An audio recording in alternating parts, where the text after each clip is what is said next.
hey, Resident Evil 8 has been out for around 2 weeks. Most people have played through it. I have played through it. You've heard my opinion on the story in the last video. Now I want to talk about what is next for Resident Evil as a franchise. What kind of games could come in the future? What kind of games would I like to see in the future? What kind of games are leaked? And what is possible in terms of story, especially based on the ending and the story of Resident Evil Village. So let's get right into it. First of all, of course, we're still getting Resident Evil Reverse, which doesn't have a set release date right now, I feel, but it's announced for summer this year.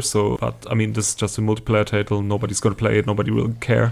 But yeah, just wanted to put that in there. And then, of course, for a while, it has been rumored that Capcom is working on a remake of Resident Evil 4, probably the most beloved title of the franchise. I certainly believe that could be a next step for Capcom. As I said, right, Resident Evil 4 is basically the pinnacle of the series for most people. It's been the one that changed the perspective to third person. It reimagined the series, and the last remakes of Resident Evil 2 and 3 basically still sort of follow the formula of Resident Evil 4. Some aspects though point against that, and I think one big problem is that Resident Evil 4 has been ported to pretty much every system. You can currently play it still on the next gen systems, of course, right? Like there's a PS4 version, there's a Xbox One version, both work on the newer systems, and even worse, for later this year, there's a new port coming for the Oculus Quest 2 VR goggles. So I feel Resident Evil 4 is definitely not coming this year, or maybe not even next year, because I feel even though VR is a niche market, to bring that old game to a new system and then just a few months later or maybe a year later coming out with a completely new version, that kind of feels wrong, right? I mean, it's still possible, but I think that's like a point that could hinder that. The other game that's still left to be remastered is Resident Evil Code Veronica, which initially came out for the Dreamcast, but I personally think that that game is so obscure, and even among Resident Evil fans, I feel like it's the one that probably the least people have played from the sort of mainline games. I think it's considered a mainline game, and I personally think that if they would ever do a remake of that, that would cost so much resources just because it's so old, so they really would have to do that from the ground up. I think also it just is so dated that, yeah, it would cost so much effort, so I personally think it's more unlikely, and I think most rumors point towards a Resident Evil 4 remake. Okay, but the remakes are remakes, and even though there's still a few games that Capcom could potentially remake at some point, I believe 100% that there's going to be a Resident Evil 9 or some sort of new game that tells a new story, because at some point they're going to run out of old games to remaster, right? And people clearly still want new Resident Evil stories. Resident Evil Village, even though I personally didn't fancy it that much, sold over 3 million in the first few days. Like, that's crazy. And even though, as I said, as you heard in my last video, like I really dislike this game, but still, Metacritic 84, user rating 8.5 out of 10. People like this game, people bought this game like crazy. Capcom would be mad to not make more games like this. But based on the story of Resident Evil Village, and there's going to be spoilers now, what would a potential Resident Evil 9 look like? I personally hope that we finally saw the last of Ethan Winters as a protagonist. So Resident Evil 8 pretty much ends with Ethan being revealed as the mold man and dying, and then later we see his daughter Rose Winters, and apparently she's now working for Chris and I guess Blue Umbrella, and I guess she has some kind of power. What could happen is, of course, maybe Rose becomes the new protagonist, we play Mold Girl, maybe she has superpowers or stuff, but I mean, come on, does that really sound like Resident Evil? I mean, to some extent yes, because it sounds fucking stupid. On the other hand, that doesn't sound like survival horror. I personally don't believe that we're gonna play daughter. I think that maybe was just something to be like, oh yes, she survives, she grows up. I mean, it's so far in the future. It's also like such a big step, right? Like she used to be a baby and then she's like at least a teenager, maybe even early 20s or something. Then, of course, I personally would love to get rid of Ethan Winters. He definitely dies in the story, but at the end of the very game, the car stops and there's a person, and through some camera mod, people saw that that's basically the model of Ethan Winters. Doesn't mean that that really confirms that he's not dead. I mean, he could be still alive, right? Because I mean, he's the mold man. He didn't die before, so maybe he didn't die in the explosion. Maybe the mold is still around, but I mean, come on.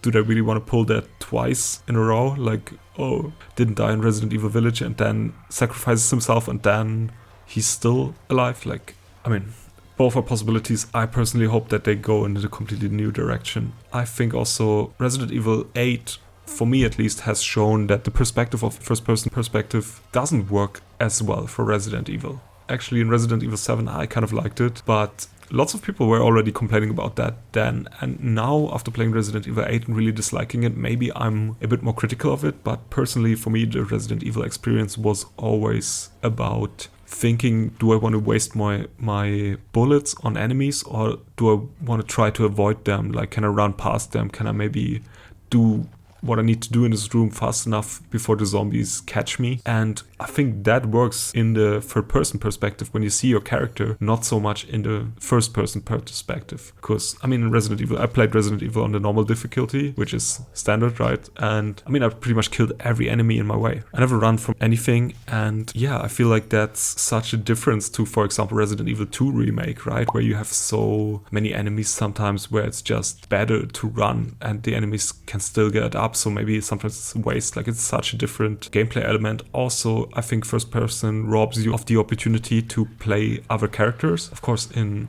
Resident Evil Village you also play Chris Redfield for a while, but I mean, you just see the hands, so it's not that big of a difference. And I also noticed that difference in the Mercenaries mode, right? Because older Mercenaries modes had you play different characters, sometimes even like boss like Wesker or Hunk, and with the new Mercenaries mode, but now you just see the hands, right? So it is just not as cool. I really would hope that they, not just for remakes, but also if they want to do a new Resident Evil, that they go back to third person. I just think that is a better system. Another way to do a Resident Evil 9, of course, could be just to stick to Chris and tell his story further, what he's up to, but I personally think that they destroyed that character so much. I mean, Chris Redfield is such a joke now. Like, I already told you in the last video how idiotic he reacts, I feel, in Resident Evil Village. He has been such a joke in Resident Evil 6, even though, I mean, this is the worst Resident Evil, but there he gets drunk because he got his team killed, and basically in every mission since then he's always failed. He's always showed that he's fucking incompetent, and I don't know, I also don't like how they changed his character. The old Chris, I mean, with the old Chris, I mean the older Chris, the new old Chris, pretty much. I personally don't like it. I would be happy if they would just abandon that story, or at least not focus too much on him, or change him, I don't know, but don't keep it like it's happening right now. What I would like for a new Resident Evil 9, or whatever they would call it, I think it's really time to bring back Jill. Jill Valentine hasn't been around since, in the timeline at least, since Resident Evil 5, after she was captured by Wesker and then basically infected with the virus, and then afterwards we know that she recovered, and I personally think it's time to know what actually happened to Jill this whole time, right? Because, I mean, pretty much the last thing we know that is that she and Chris are together in the BSAA, the anti-bioterrorism organization, and we also know that she basically asked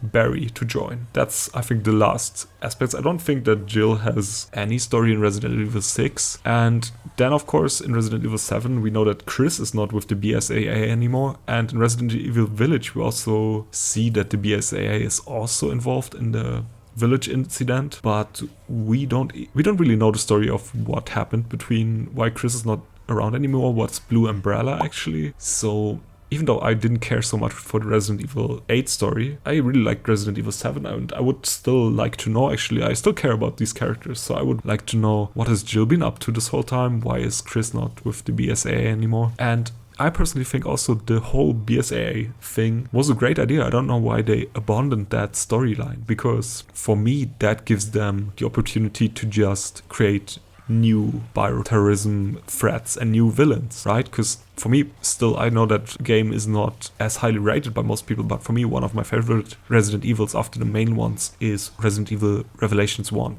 And I think that I really liked it just because it's a new story, there's new villains, and the BSAA can basically go all over the world and solve problems, right? So you can just say, okay, we go to a new setting, there's a new boss, and we can bring even new side characters like they did in Resident Evil Revelations, where you often change the team that you played. I really like that, actually.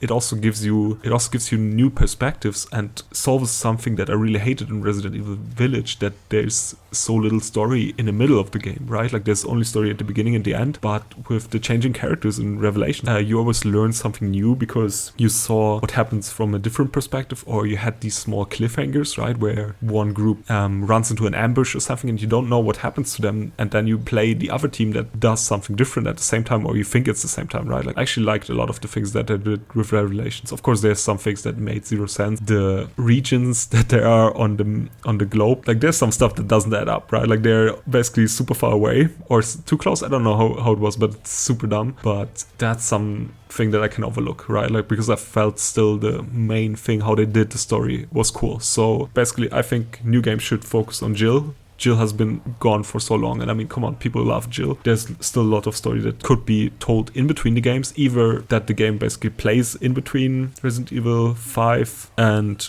7, but not 6, but still tells basically what Jill has been up to and the BSAA. And I think one big thing is also Resident Evil needs a new overarching villain, right? Like Wesker is dead, Spencer is dead, I think too. And I mean, all we still do is basically find out, oh, everything is still kind of related to Umbrella and stuff. And I mean, come on, let go of it. We need a new mastermind behind stuff. Some iconic villain, not just like throwaway villains for every game like they do it now, right? I mean, the Baker family was awesome, but of course they were just normal people. And now this Miranda, which, I mean, come on, nobody wants to hear more about that character, right? Like, I mean, she died anyway, but still, like, nobody cares to make that a staple of Resident Evil. There needs to be some new shadow organization or whatever, like something that basically is always behind everything and not just rehashing what has been there the whole time. So I hope that's gonna be the things that could happen. I don't think that's what they're gonna do, though. I think they're probably gonna do something stupid, because that's what they did with Resident Evil Village. Let me know in the comments what you think. What do you wish for in the next Resident Evil? What do you think is going to be the next Resident Evil? And thank you for the attention.